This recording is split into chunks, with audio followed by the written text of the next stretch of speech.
Comprometimento, uma atitude exigida de nós o tempo todo, e nós também exigimos das outras pessoas, né, que elas sejam realmente comprometidas com a gente, né? E tão pouco executada, isso é fato. Por que tão pouco executada, né? Porque comprometimento é uma palavra que vem do latim, e os latinos diziam que compromissos, né, nada mais era do que duas pessoas que estavam executando uma regra, né? Ambas tinham determinado, né, que iriam executar uma regra de uma determinada forma, né, uma regra direcionada à parte emocional, mental, verbal ou comportamental, não interessa, né? E ia ser executada da mesma forma, tanto um quanto pelo outro. Então havia um comprometimento para com isso.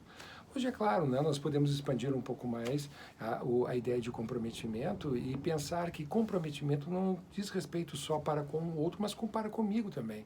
Eu posso ter um comprometimento com as minhas intenções, com os meus objetivos, com os meus quereres, com a minha prática diária, o relacionamento que eu tenho com esse ente chamado comigo mesmo, né? Então, eu tenho que ter este comprometimento, porque senão que eu não, basicamente eu passo a não atingir as minhas metas, né, os meus desafios pessoais.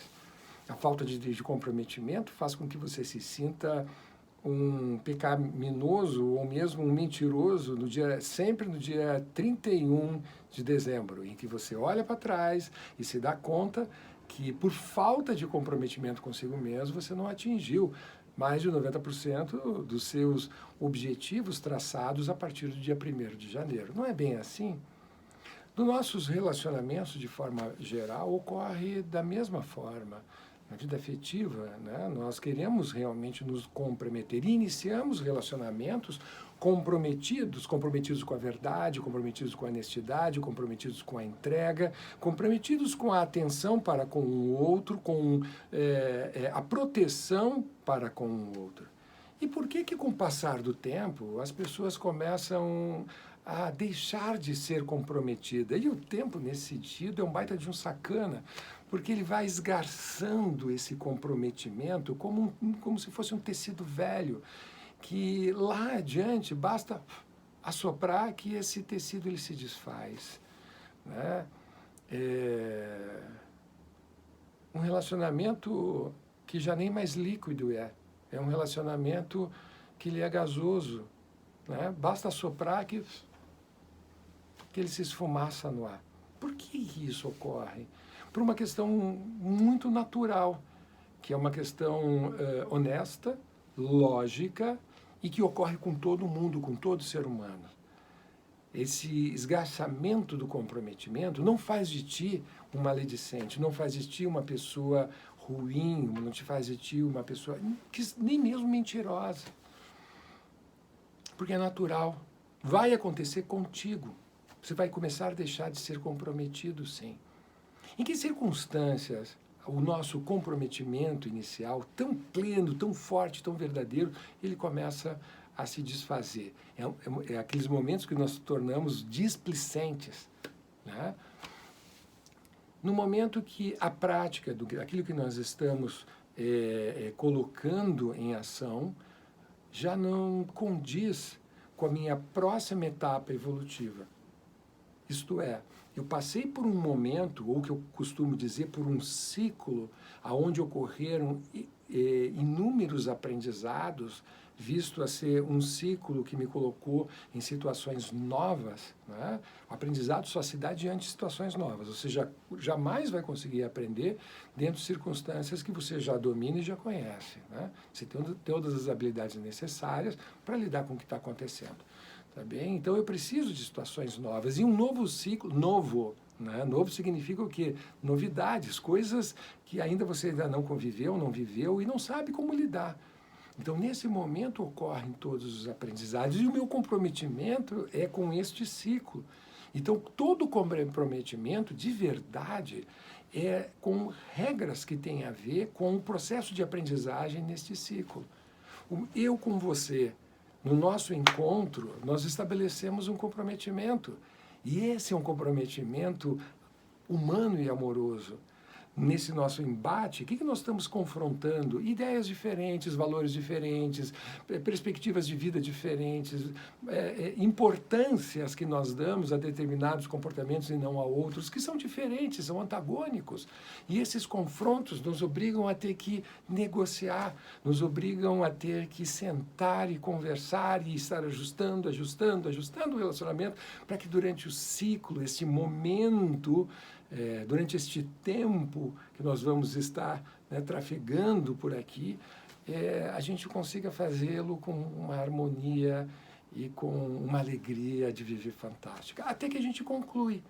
Quando a gente conclui esse ciclo, o que é concluir o ciclo? É concluir todos os aprendizados que poderiam ser feitos durante esse trajeto. O que ocorre?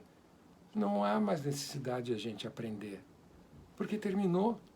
Entender? É como você terminar, por exemplo, lá no primeiro ano do ensino fundamental, você concluir a alfabetização.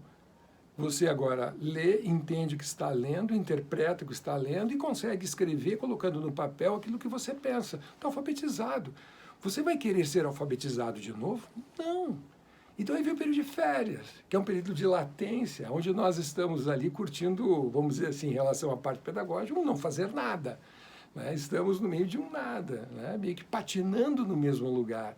Todas as crianças, depois de 1 mês e meio, 2 meses de férias, dizem, eu me lembrei eu mesmo da minha infância, tá chato ficar só brincando. O que eu quero agora? Voltar a evoluir, eu quero agregar, eu quero colocar conhecimento no meu cérebro. E eu aprendi que este conhecimento, no primeiro momento, ele vem de onde? Ele vem de uma escola, vem de um colégio. Ou vem de outros lugares, e eu quero ter contato de novo com esses outros lugares. Chega de praia, chega de campo, chega de neve, chega de montanha, chega, eu quero voltar à rotina do aprender. E esse é o nosso verdadeiro, grande e único comprometimento, que é para o resto da vida, o comprometimento com o aprender. E em relacionamentos, todos de toda sorte, os ciclos todos têm a ver com aprendizagens. Enquanto o meu embate contigo oferecer essa possibilidade de eu estar num aprendizado, você é uma pessoa interessantíssima, curiosíssima, e que eu quero estar perto. Porque o meu cérebro ele quer aprender, ele quer adquirir mais conhecimento, e porque isso é importantíssimo, que esses conhecimentos eles se tornem instrumentos que, no próximo ciclo, eu posso me utilizar deles para poder, né, continuar a me desenvolver ainda melhor. Então, nessa etapa, que chama de etapa evolutiva, ela me leva para um segundo ciclo, que está numa etapa mais elevada, que me leva para um próximo. É como eu, num prédio, eu estar passando de andar para um outro andar. São ciclos. Agora, quando você determina que as regras elas são rígidas no sentido de te manter e manter o outro ou os outros dentro do mesmo ciclo, isso vai provocar uma falência. Falência, porque eu sou consultor de empresas e sou muitas vezes contratado, né, que é para deixar um pouco mais flexível a maneira das pessoas pensar o ciclo da empresa. Então, está no momento da empresa passar para um novo ciclo.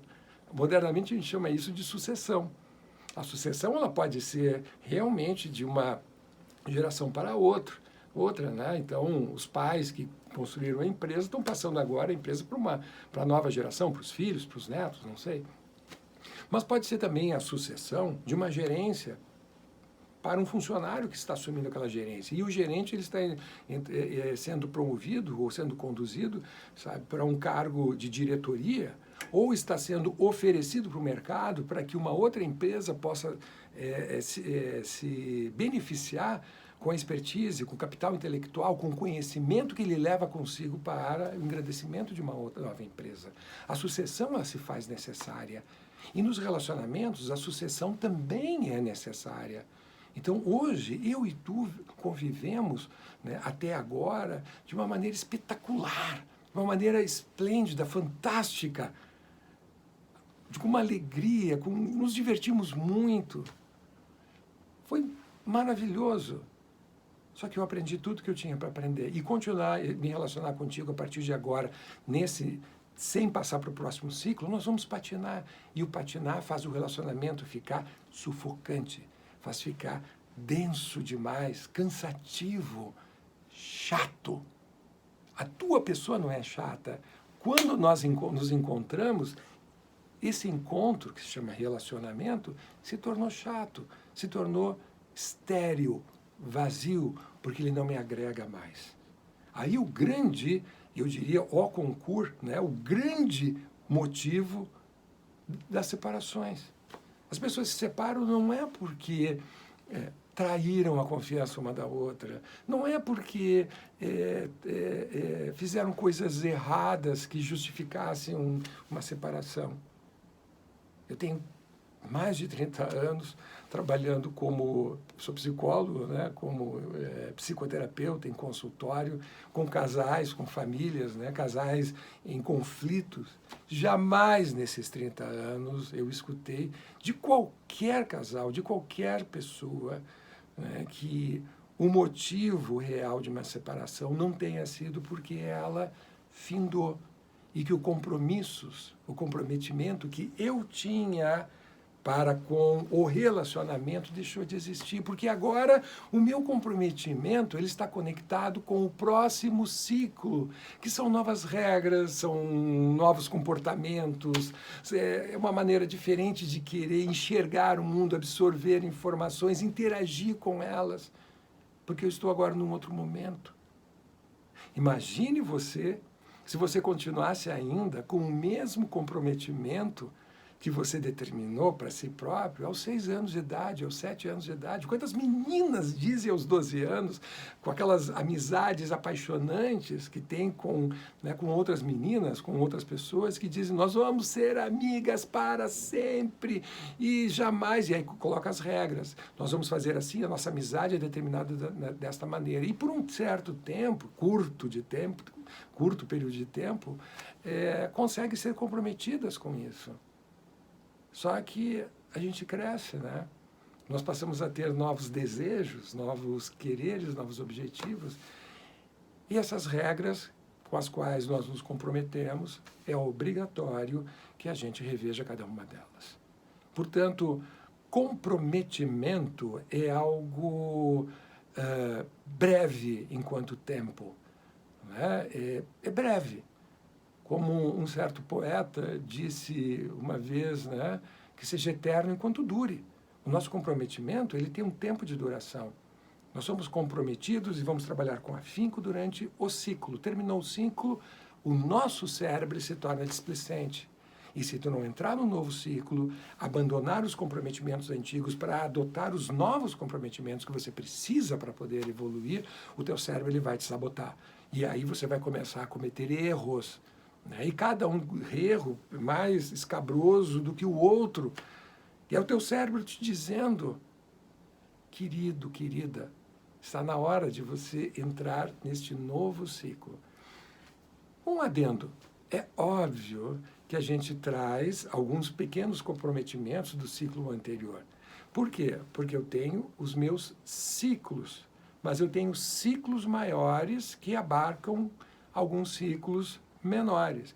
E ciclos maiores ainda que abarcam ciclos um pouco menores e ciclos agora que são, ciclos que são mais pequenininhos.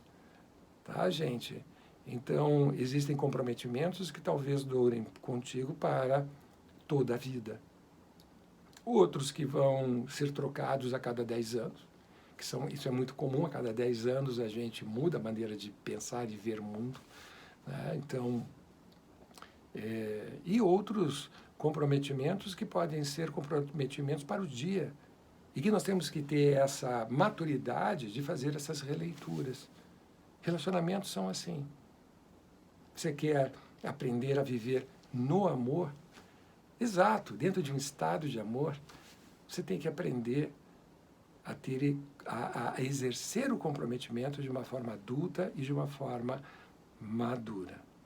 Que os nossos relacionamentos de todos sejam de uma profunda determinação para com os comprometimentos, com as regras, com as atitudes que a gente provoca com consciência e com intenção, regados, né, de muito amor.